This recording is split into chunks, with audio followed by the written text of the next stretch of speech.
Hello दोस्तों, कैसे हैं आप सभी। उम्मीद करता हूँ आप सभी बहुत ही अच्छे होंगे। तो आज का ये वीडियो क्लास 12 स्टूडेंटों के लिए बहुत ही खास होने वाला है, जो इस बार बोर्ड एग्जाम 2024 देने वाले हैं। क्योंकि आज के इस वीडियो में हम आपके केमिस्ट्री के संपूर्ण किताब के जितने भी महत्वपूर्ण रासायनिक अभिक्रियाएं हैं उसको आज के इसी एक वीडियो में ही समाप्त करेंगे। तो ये वन शॉट वीडियो है जिसमें हम प्रमुख रासायनिक जो अभिक्रियाएं हैं आपके बोर्ड एग्जाम 2024 के लिए वो सब हम देखने वाले हैं। तो मैं आज खासकर आपके लिए कहना चाहूंगा कि वीडियो को अंत तक आपको जरूर देखना है। यदि आपने देख लिया तो आपके 5 से 10 नंबर तक आपके रिएक्शन पूछे जाते हैं, तो वो पूरा आज के एक वीडियो में ही आपका कंफर्म हो जाएगा। 70 नंबर में से 10 नंबर तो यूं ही मिल जाएंगे। तो इंपॉर्टेंट है, ध्यान से आप समझेंगे। यहाँ पे सबसे पहली बात देखिए, हम तो 2 यहाँ पे लिखे हुए हैं। अभी तो पूरा वन शॉट वीडियो है, लगभग हम 10 तक ले, ठीक है। 5 से 10 हम देखेंगे, 10 रिएक्शन हम बिल्कुल इस वीडियो में देखने वाले हैं। थोड़ा सा पेशेंस रखेंगे, एक एक बात को ध्यान से समझेंगे। देखिए, ये बूटस फिटिंग अभिक्रिया है। पहला रिएक्शन 2014 में, 15 में, 16 में, 17 में, फिर से 20 में, फिर से 22 में पूछा गया है। 20 के बाद 22 में, अब 22 के बाद 23 में नहीं पूछा गया है, 24 में पूछा जाएगा, कंफर्म है। तो ज्यादा चांसेज है, तो इसको हम देखते हैं। सबसे पहली बात देखिए, हमने लिखा है कि जब एल्किल हाइलाइड तथा एरिल हाइलाइड को शुष्क ईथर की उपस्थिति में सोडियम के साथ संयोग कराया जाता है तो एरोमेटिक हाइड्रोकार्बन अर्थात टाल्विन प्राप्त होता है। इस अभिक्रिया को बूटस फिटिंग अभिक्रिया कहते हैं। समझ लेते हैं जी, इसका मतलब क्या हुआ। देखिए, इसका मतलब सिंपल वे में आपसे यही कहा गया है ना कि देखिए, सबसे पहले एल्किल हाइलाइड को लेंगे और एरिल हाइलाइड को लेंगे और इन दोनों को शुष्क ईथर की उपस्थिति में हम सोडियम के साथ मतलब Na के साथ जब हम संयोग कराएंगे, जोड़ेंगे, क्रिया कराएंगे, तो हमें एरोमेटिक हाइड्रोकार्बन जैसे कि टाल्विन होता है, तो टाल्विन प्राप्त होगा। और इसी जो टाल्विन प्राप्त होगा, तो टाल्विन प्राप्त होने की जो क्रिया होती है, जो अभिक्रिया होती है, उसे बूटस फिटिंग अभिक्रिया कहते हैं। मैं आशा करता हूं कि आपको थोड़ा बहुत तो समझ में आ ही गया होगा और जो बचा हुआ है वो आपको रिएक्शन से समझ में आ जाएगा। तो रिएक्शन हम समझते हैं। देखिए, रिएक्शन सबसे पहले हम ले लेते हैं, जैसे कि देखिए एल्किल हाइलाइड कह रहा है तो हम एल्किल हाइलाइड और यहाँ पे एरिल हाइलाइड कह रहा है, इन दोनों को हमें लेना है। तो पहले हम ले रहे हैं एरिल हाइलाइड C6H5 आई हम ले रहे हैं। ये हमने एक एरिल हाइलाइड ले लिया, ठीक है। और उसके बाद एक और हम ले रहे हैं जो है एल्किल हाइलाइड। एल्किल हाइलाइड का सूत्र क्या होता है, CH3I। ये भी एक एल्किल हाइलाइड है। हाइलाइड में आप कोई भी ले सकते हैं, हमने आयोडीन ले लिया है। तो एल्किल हाइलाइड एरिल हाइलाइड और एल्किल हाइलाइड को हम क्या करेंगे, सोडियम के साथ शुष्क ईथर की उपस्थिति में, किसके उपस्थिति में, तो याद रखेंगे शुष्क ईथर, शुष्क ईथर की उपस्थिति में जब हम क्रिया कराते हैं तो हमें टाल्विन प्राप्त होता है। टाल्विन कैसे प्राप्त होगा, देखिए यहाँ से C6H5 और यहाँ से CH3 बाहर निकल जाएगा, C6H5 और फिर से CH3 ये बाहर निकल गए। उसके बाद यहाँ से एक आयोडीन निकला, यहाँ से एक आयोडीन और यहाँ से सोडियम, तो ये बाहर निकल जाते हैं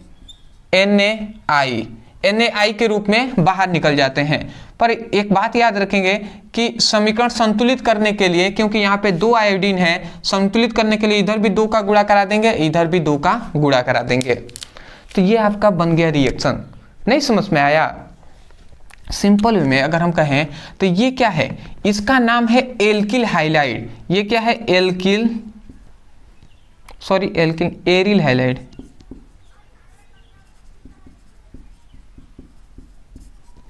ये क्या है, एल्किल हाइलाइड।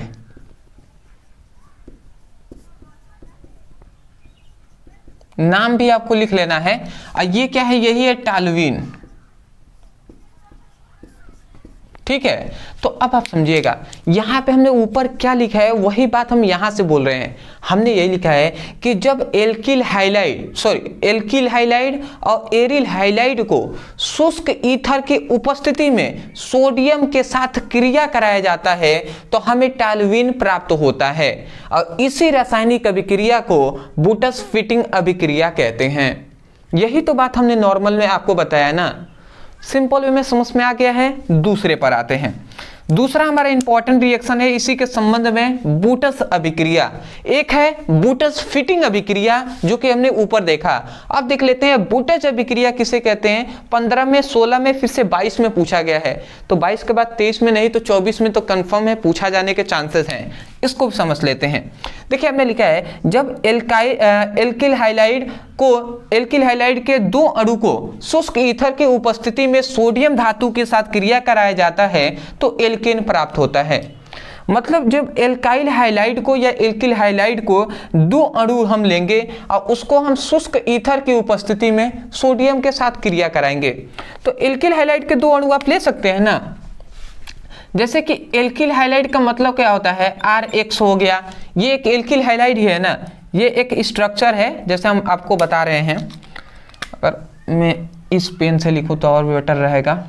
RX ये एल्किल है और X हमने लिख दिया तो हाइलाइड इसको कहते हैं। तो एल्किल हाइलाइड के हमें 2 अणु लेना है तो एक और हम ले रहे हैं। तो एल्किल हाइलाइड के 2 अणु को हम क्या करते हैं, सोडियम के साथ हम क्रिया कराते हैं और 2 अणु हम सोडियम का लेते हैं और शुष्क ईथर की उपस्थिति में हम जब क्रिया कराते हैं तो हमें क्या प्राप्त होता है, यहाँ से R निकलता है, यहाँ से R निकलता है और ये CH3 अगर एग्जाम्पल लेंगे तब ना, ये R यहाँ से निकलता है और फिर से ये R निकलता है, ये दोनों आपस में ऐड हो जाते हैं और उसके बाद यहाँ से X, ये 2 X निकले और 2 Na, तो ये Na X निकल जाएंगे और यहाँ पे 2 का हम गुणा करा देंगे। तो ये जो हमें प्राप्त हुआ ये एल्केन का ही तो स्ट्रक्चर है ना, RR। इस प्रकार समझ में नहीं आ रहा होगा तो केवल आप इतना समझिए, ये एक एल्काइल हाइलाइड है, ये एक एल्काइल हाइलाइड है। तो जब 2 एल्काइल मतलब एल्काइल हाइलाइड के 2 अणु हमने लिया है और शुष्क ईथर के उपस्थिति में सोडियम के साथ हमने क्रिया कराया है तो हमें जो प्राप्त हुआ है वो एल्केन प्राप्त हुआ है। ये तो बनाने की विधि है, इस पर हम बहुत सारे एग्जाम्पल देख सकते हैं। जैसे कि मैं आपको एक एग्जाम्पल से ही आपको समझाने का प्रयास करता हूँ। जैसे इसका एग्जाम्पल लिख सकते हैं, जैसे कि एल्काइल के जगह पे आप CH3 भी ले सकते हैं, C2H5 भी ले सकते हैं। तो हमने CH3 ले लिया और X की जगह पर Cl हमने ले लिया। आप कोई भी ले सकते हैं, हाइलाइट की जगह पर I भी ले सकते हैं, ठीक है, कुछ भी आप ले सकते हैं। मैंने F भी ले सकते हैं, हमने Cl लिया।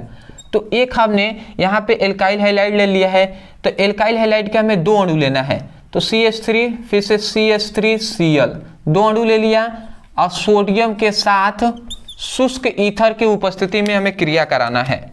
तो हम लिख देंगे शुष्क ईथर की उपस्थिति में क्रिया कराना है। तो जब हम कराते हैं तो देखिए यहाँ से CH3 यहाँ से CH3 दोनों निकल जाते हैं, CH3 ये दोनों निकल गए, फिर से प्लस यहाँ के एक Cl 2 Cl हो गया, 2 सोडियम हो गया। तो यहाँ से NaCl बाहर निकल जाते हैं, 2 आगे गुणा करा देंगे। इसका मतलब 2 सोडियम है, इधर भी 2 सोडियम, 2 इधर क्लोरीन है, इधर भी 2 क्लोरीन हो गया। CH3 लिख दिया। तो ये क्या आपका एल्केन है। तो यही तो हमें प्राप्त करना था ना, तो हमने लिख देंगे एल्केन, ठीक है। और ये क्या है, एल्काइल हाइलाइड, ठीक है। तो ये बात आप समझ गए होंगे। तो इसी रासायनिक अभिक्रिया को हम बूटस अभिक्रिया कहते हैं। दोनों एक दूसरे से संबंधित ही है, थोड़ा सा बस डिफरेंट है। मैं आशा करता हूं कि आज के इस वीडियो में अभी हमने 2 टॉपिक को क्लियर किया है, ये आपको दोनों रिएक्शन समझ में आ गए होंगे। तो आप सबसे पहले तो स्क्रीनशॉट ले लीजिए। अभी तो बहुत सारे रिएक्शन को हमें देखना है, एक एक करके आराम से हम समझेंगे, ठीक है। स्क्रीनशॉट।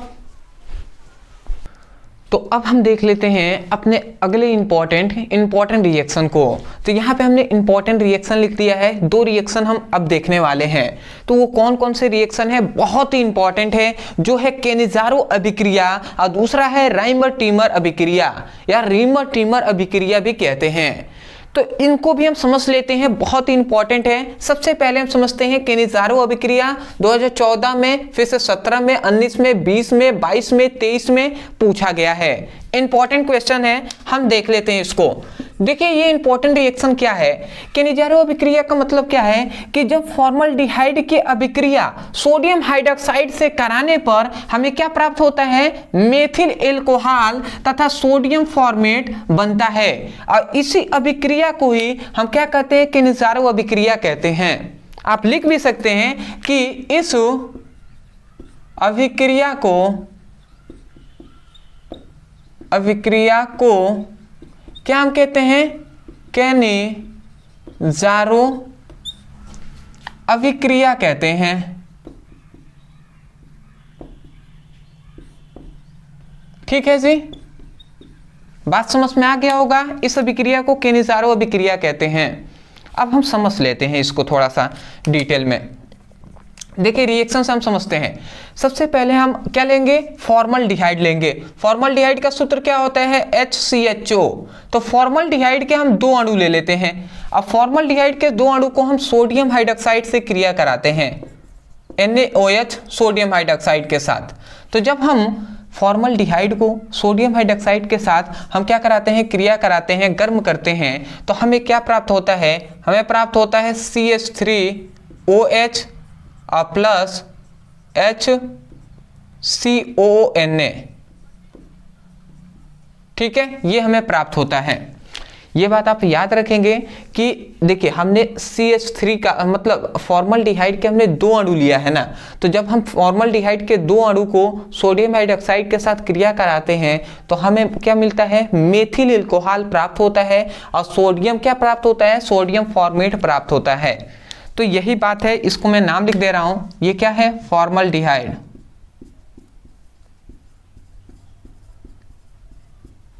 फॉर्मल्डिहाइड सोडियम हाइड्रॉक्साइड है, ये क्या है, मेथिल एल्कोहल।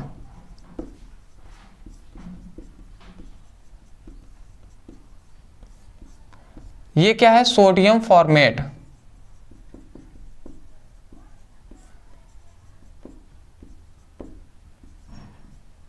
ठीक है, तो ये बात आपको समझ में आ गया होगा।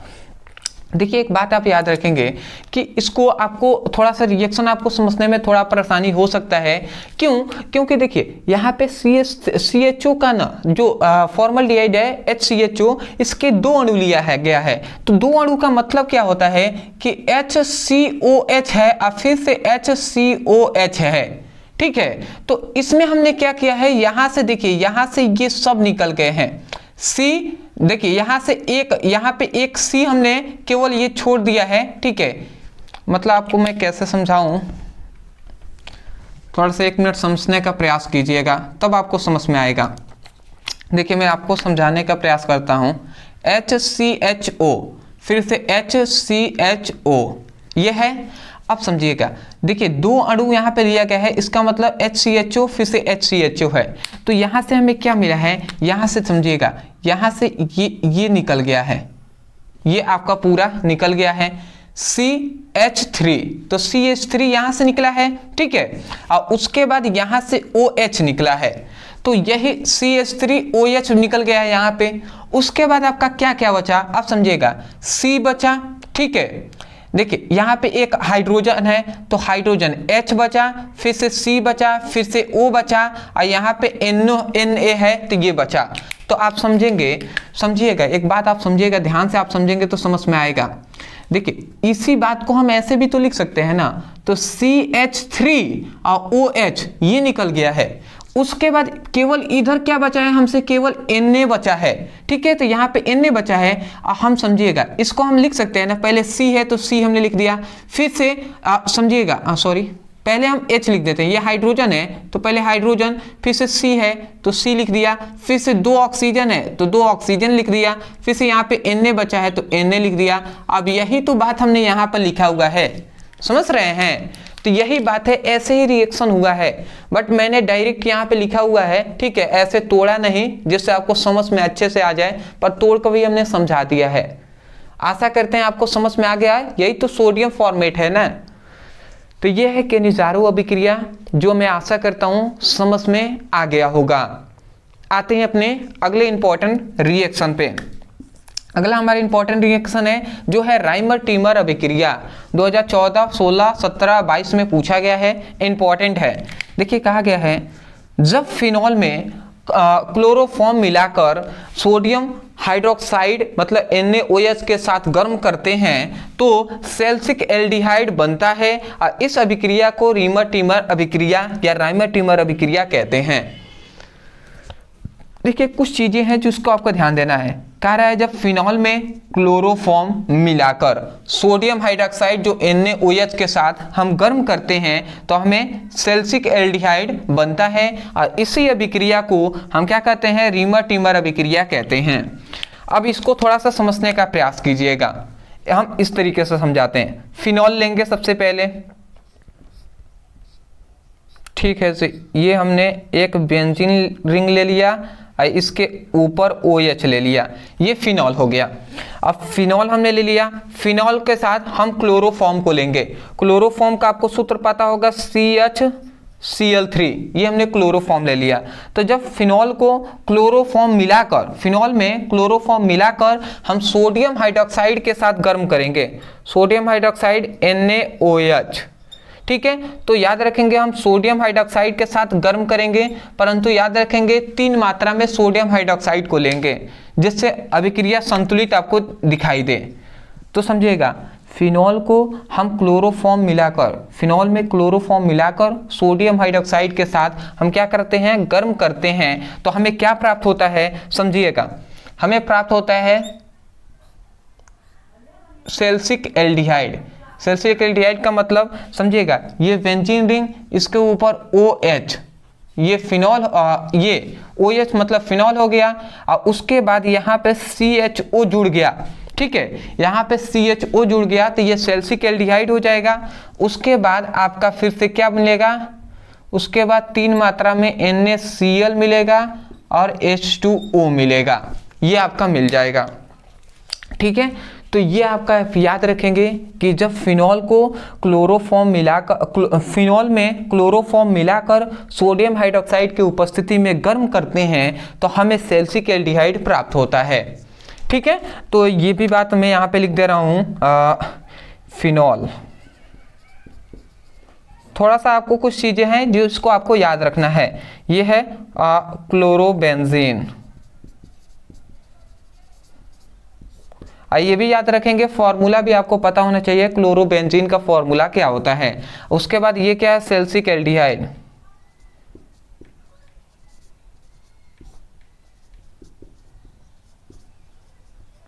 CHO समूह जुड़ जाता है तो वो एल्डिहाइड होता है, तो क्या है, सेल्सिक एल्डिहाइड है, सेल्सिक एल्डिहाइड या सेल्सिक एल्डिहाइड, ऐसे आप इंग्लिश में लिखते तो बेटर रहता, पर ठीक है, ये आप समझ गए हैं, ठीक है। ये आपका एग्जाम्पल हो गया, रिएक्शन हो गया। तो देखिए इस बात को आपको याद रखना है। जहां तक बात है समझने का, तो देखिए यहाँ पे केवल इस वाले जो है, ठीक है, यहाँ पे CHO जुड़ गया है, यहाँ पे CH और इधर से एक O निकलकर CHO जुड़ गया है। अब देखिए यहाँ पे सोडियम हाइड्रोक्साइड का 3 अणु लिया गया है ना, तो जब 3 अणु को हम ऐसे लिखकर समझाते तो हम आपको अच्छे से और भी अच्छे से समझ में आता।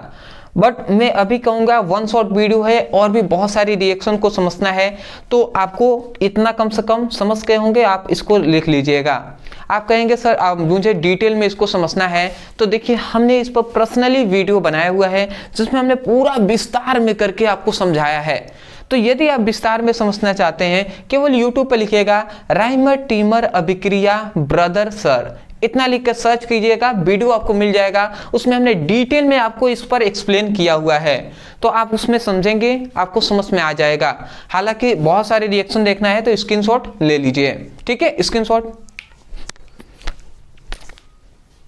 आशा करता हूँ दोस्तों आपने अच्छे तरीके से स्क्रीनशॉट ले लिया होगा। तो अब हम देख लेते हैं अपने इंपॉर्टेंट रिएक्शन को। तो देखिए हमने यहाँ पे दो इंपॉर्टेंट रिएक्शन को ले लिया है।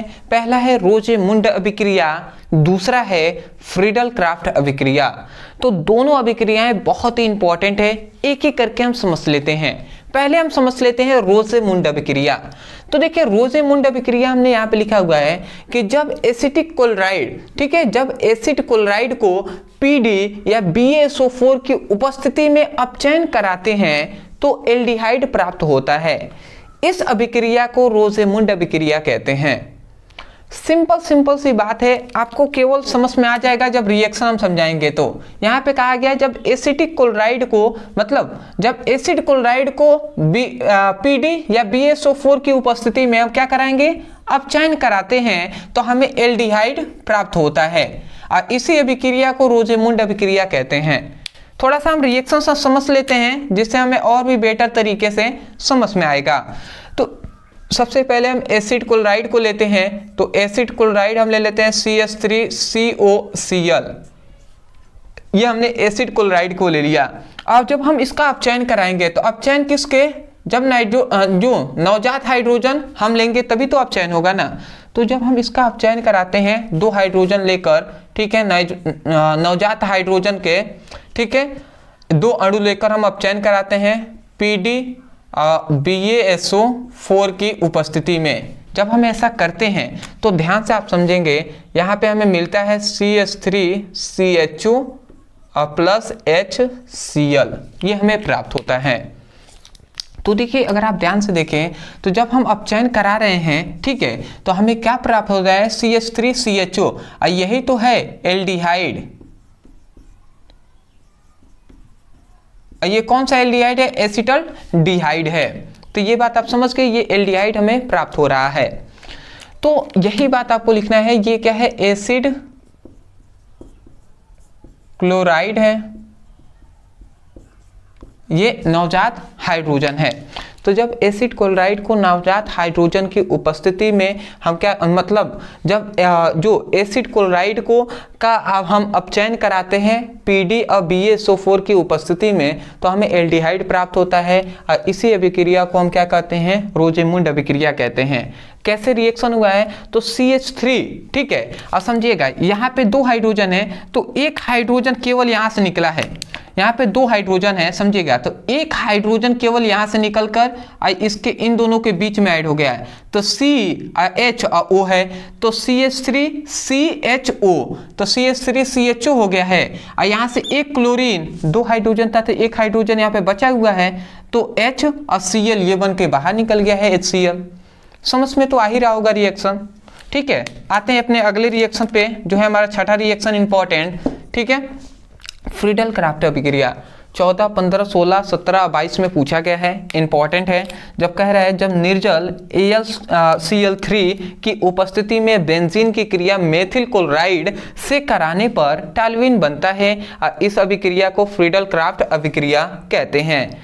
लगता है ये फ्रीडल क्राफ्ट अभिक्रिया बहुत ही इंपॉर्टेंट है, ठीक है, इसको भी हम देख लेते हैं। देखिए समझिएगा, कह रहा है जब निर्जल AlCl3 की उपस्थिति में हम बेंजीन की क्रिया मेथिल क्लोराइड से कराएंगे तो हमें टाल्विन प्राप्त होगा। इसी अभिक्रिया को फ्रीडल क्राफ्ट अभिक्रिया कहते हैं। तो हम कैसे रिएक्शन करेंगे, हम यहाँ पे समझिएगा, यहाँ पे कह रहा है बेंजीन की क्रिया हम मेथिल क्लोराइड से कराते हैं तो जब ऐसा कराएंगे तो टाल्विन प्राप्त होगा। तो इसी को फ्रीडल क्राफ्ट अभिक्रिया कहेंगे। परंतु AlCl3 की उपस्थिति में कराना है तो हम सबसे पहले हम बेंजीन को लेते हैं। तो बेंजीन हम ले लेते हैं जी, ठीक, ये हमने बेंजीन ले लिया। यहाँ पर देखिए इसके जो ये 6 है, ठीक है, तो 6 सिरों पे हाइड्रोजन होता है बट एक हाइड्रोजन हमने ऐसे दिखा दिया कि ये हाइड्रोजन है, ये एक बेंजीन रिंग हो गया। तो बेंजीन की क्रिया हम मेथिल क्लोराइड को ले लेंगे तो CH3Cl मेथिल क्लोराइड हमने ले लिया। तो जब बेंजीन की क्रिया मेथिल क्लोराइड से हम कराएंगे परंतु किनकी उपस्थिति में, निर्जल AlCl3 की उपस्थिति में, तो ये बात हम लिखेंगे, निर्जल AlCl3 की उपस्थिति में। तो जब हम ऐसा कराते हैं तो उस समय पे क्या हमें प्राप्त होता है, जो ये बेंजीन है ये ऐसे ही आ जाएगा और यहाँ पे CH3 ऐड हो जाएगा और यहाँ पे HCl ये प्राप्त हो जाएगा। ठीक है, यहाँ पे कुछ नहीं हुआ है, ध्यान से आप समझेंगे। यहाँ से ये जो CH3 है ये यहाँ से जाकर यहाँ पे ऐड हो गया है और ये जो हाइड्रोजन है ये इसके साथ ऐड हो गया है, समझ रहे हैं। तो ये केवल CH3 गया है ना, तो एक हाइड्रोजन को निकाल दिया यहाँ से, और जब निकाला है तो ये CH3 यहाँ पे ऐड हो गया है और ये हाइड्रोजन इस Cl के साथ ऐड हो गया है, तो H और Cl बन के बाहर निकल गया है और ये बेंजीन रिंग के साथ CH3 जुड़ गया है तो यहाँ पे आ गया है, और इसे ही तो टाल्विन कहते हैं ना। ठीक है जी, बात समझ ही रहे हैं। ये क्या है, फिनॉल है, इसको मैं मिटा दे रहा हूं, कोई फायदा तो है नहीं इसे। ये क्या है, क्लोरोबेंजीन।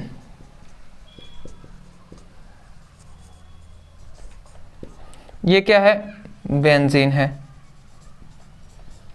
तो हमने यही आपको कहा था कि जब निर्जल AlCl3 की उपस्थिति में बेंजीन की क्रिया क्लोरोबेंजीन से कराते हैं तो टाल्विन प्राप्त होता है, और इस संपूर्ण अभिक्रिया को ही हम क्या कहते हैं, फ्रीडल क्राफ्ट अभिक्रिया कहते हैं। मैं आशा करता हूं कि आपको अच्छे तरीके से एक एक बात समझ में आ रहा होगा। तो स्क्रीनशॉट ले लीजिए, अभी भी बहुत सारे रिएक्शन हैं, उन सभी को हम देखेंगे। ठीक है, मैं चाहता हूं कि आपके संपूर्ण किताब के जितने भी नेमिंग रिएक्शन हैं उन सभी को मैं तैयार करा दूं, जिससे आपका नेमिंग रिएक्शन है वो कंप्लीट हो जाए। और जब ये कंप्लीट हो जाएगा तो इसके बाद वन शॉट एक और वीडियो हम लाएंगे जिसमें हम कैसे प्राप्त करें। इस प्रकार के बहुत सारे रिएक्शन पूछे जाते हैं, हर साल बोर्ड एग्जाम में पूछा जाता है, फिक्स है। तो उस पर हम इंपॉर्टेंट एक वन शॉट वीडियो लाएंगे। उसके बाद क्या होता है जब इस पर भी रिएक्शन पूछता है तो इस पर भी हम वीडियो लाएंगे। तो आप हमें कमेंट सेक्शन में जरूर बताइएगा कि क्या इस पर वीडियो लाया जाए या मॉडल पेपर सॉल्व कराया जाए या क्या कराया जाए। वैसे तो हम मॉडल पेपर बिल्कुल सॉल्व कराएंगे, पर इस पर भी वीडियो चाहिए तो कमेंट सेक्शन में हमें जरूर बताइएगा। ठीक है, फिलहाल के लिए स्क्रीनशॉट ले लीजिए। चलिए दोस्तों, अब हम देख लेते हैं अपने अगले इंपॉर्टेंट रिएक्शन को। तो यहाँ पे हमने दो रिएक्शन ले लिया है, एक है हाफमैन ब्रोमाइड अभिक्रिया और दूसरा है सेंडमायर अभिक्रिया। दोनों रिएक्शन बहुत ही इंपॉर्टेंट है आपके बोर्ड एग्जाम के लिए, एक एक करके हम समझ लेते हैं। सबसे पहला आता है हाफमैन ब्रोमाइड अभिक्रिया। 2014, 15, 16, 20 में क्वेश्चन पूछा गया है, इंपॉर्टेंट है। अब समझिएगा, देखिए हमने यहाँ पे क्या लिखा है, समझिएगा। हमने लिखा है जब एलिफेटिक या एरोमेटिक एसिड एमाइड को द्रव ब्रोमीन मतलब Br2 तथा पोटेशियम हाइड्रोक्साइड KOH के साथ अभिक्रिया कराते हैं तो एमीन प्राप्त होता है। इस अभिक्रिया को हाफमैन ब्रोमाइड अभिक्रिया कहते हैं। तो हाफमैन ब्रोमाइड अभिक्रिया में आपको इतना ही लिखना है और रिएक्शन हम आपको बताएंगे, इसको आप लिख लीजिएगा, आपका काम हो जाएगा। समझिए, यहाँ पे कहा गया कि एल्फेटिक या एरोमेटिक एसिड एमाइड को आपको कोई भी ले सकते हैं, या तो एल्फेटिक एसिड एमाइड ले लीजिए या एरोमेटिक एसिड एमाइड आप ले लीजिए, कोई बात नहीं है। तो मैं एक ले रहा हूँ, जैसे कि RCONH2, ये हमने एक ले लिया है। अब समझिएगा, इसको हम क्या करते हैं, इसमें कहा गया द्रव ब्रोमीन मतलब Br2 और पोटेशियम हाइड्रोक्साइड से के साथ हम अभिक्रिया कराते हैं। तो जब हम इनकी अभिक्रिया Br2 और प्लस पोटेशियम हाइड्रोक्साइड KOH के साथ कराते हैं तो हमें क्या प्राप्त होता है, हमें एमीन प्राप्त होता है, NH2 प्राप्त होता है। ठीक है, तो जब हमें एमीन प्राप्त हो गया, एमीन, तो इसी को हम क्या कहेंगे, इस अभिक्रिया को ही हाफमैन ब्रोमाइड अभिक्रिया कहेंगे। ठीक है, बात समझ में आ रहा होगा आपको। तो देखिए ये बात है कि ये स्ट्रक्चर है, इस पर आप एग्जांपल ले सकते हैं, जैसे कि R के जगह पर C2H5 ले सकते हैं, CH3 लिख सकते हैं, C3H7 ले सकते हैं।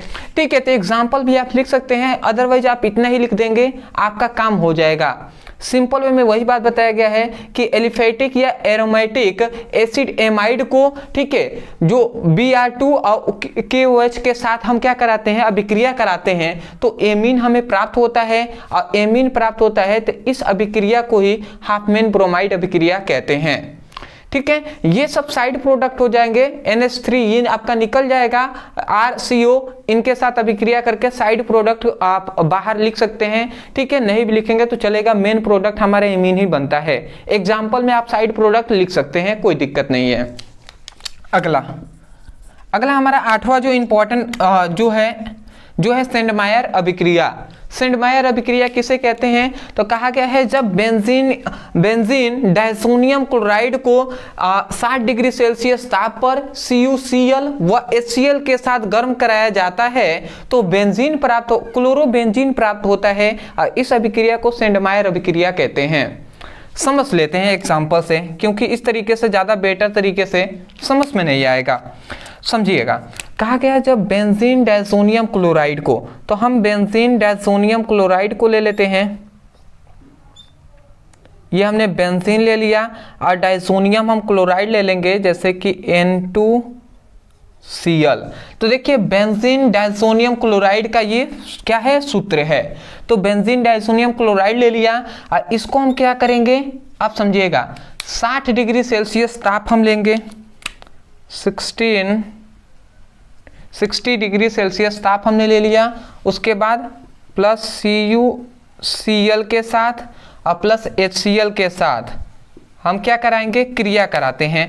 तो जब हम इनकी क्रिया कराएंगे तो हमें क्या प्राप्त होगा, आप समझिएगा, ये एक बेंजीन रिंग बन गया। ठीक है जी, ये बेंजीन।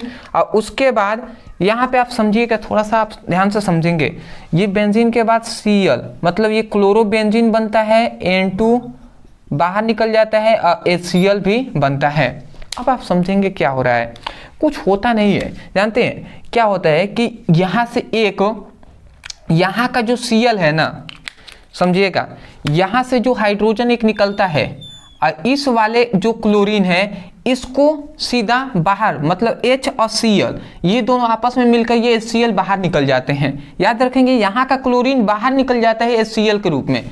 फिर से यहाँ पे N2 है ना, ये N2 भी बाहर निकल जाता है और यहाँ से जो Cl एक बचा हुआ है, ये Cl आकर यहाँ पे ऐड हो जाता है और वही बन गया है क्लोरोबेंजीन।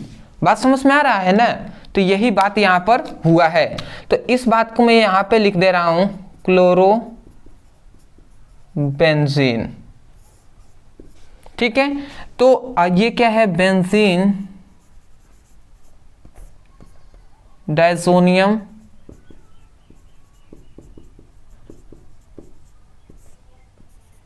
क्लोराइड। तो आशा करता हूँ आप समझ गए होंगे। अब थोड़ा सा मैं आपको एक्सप्लेन कर दे रहा हूँ। एक बात याद रखेंगे, अक्सर स्टूडेंट यहाँ पर दिमाग में ऐसा सोचते हैं कि यही क्लोरीन यहाँ पे ऐड हो गया है। ऐसा नहीं होता है। यहाँ पर ये HCl है ना, HCl का एक क्लोरीन है, ये यहाँ पे ऐड होता है। ठीक है, यहाँ पर, ठीक है, ये H है, ये Cl के साथ यहाँ पे बाहर निकल जाता है। समझ रहे हैं। तो ये हुआ आपका जो है क्लोरोबेंजीन, जो क्या है, सेंडमायर अभिक्रिया। देखिए वही बात लिखा गया है, जब बेंजीन डायसोनियम क्लोराइड को 60 डिग्री सेल्सियस ताप CuCl और HCl के साथ हम क्रिया कराया जाता है तो क्लोरोबेंजीन प्राप्त होता है। इस अभिक्रिया को सेंडमायर अभिक्रिया कहते हैं। तो आशा करते हैं कि आपको रिएक्शन अच्छे तरीके से समझ में आया है, जो कि हमने इस वीडियो में आपको अच्छे से एक्सप्लेन किया है। तो मैं यही कहूँगा कि अब तो ये जितना भी नेमिंग रिएक्शन था, जो इम्पोर्टेंट था, वो हमने इस वीडियो में करा दिया। मैं यही कहूँगा कि आपको यदि वीडियो से कुछ हेल्प मिला है तब जाकर वीडियो को लाइक कर दीजिएगा। चैनल पे नए होंगे तो सपोर्ट करने के लिए चैनल को सब्सक्राइब कर दीजिएगा, क्योंकि यदि आपको ये अच्छा लगे और आप ही सपोर्ट ना करें तो कौन करेगा। तो सपोर्ट कर दीजिएगा, क्योंकि इससे आपका भी फायदा होगा कि जो भी हम आगे कंटेंट लाएंगे, जो भी इंपॉर्टेंट होगा आपके बोर्ड एग्जाम संबंधित, वो सब आपको नोटिफिकेशन मिलेगा और उससे आप अच्छे से पढ़ाई भी कर सकते हैं। तो ये बात है। तीसरी बात यहाँ पे ये आता है कि आपको कमेंट सेक्शन में हमें ज़रूर बताना है कि आगे आपको कैसे प्राप्त करें और क्या होता है जब। इस पर भी वन शॉट वीडियो चाहिए तो आप हमें कमेंट सेक्शन में बताइएगा, हम जल्दी उस पर लाने का प्रयास करेंगे।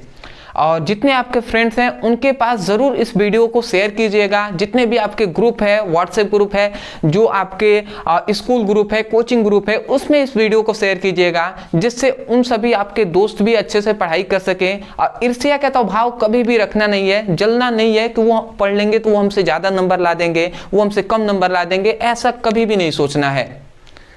समझ रहे हैं ना? तो मिलते एक नए टॉपिक के साथ, तब तक के लिए धन्यवाद।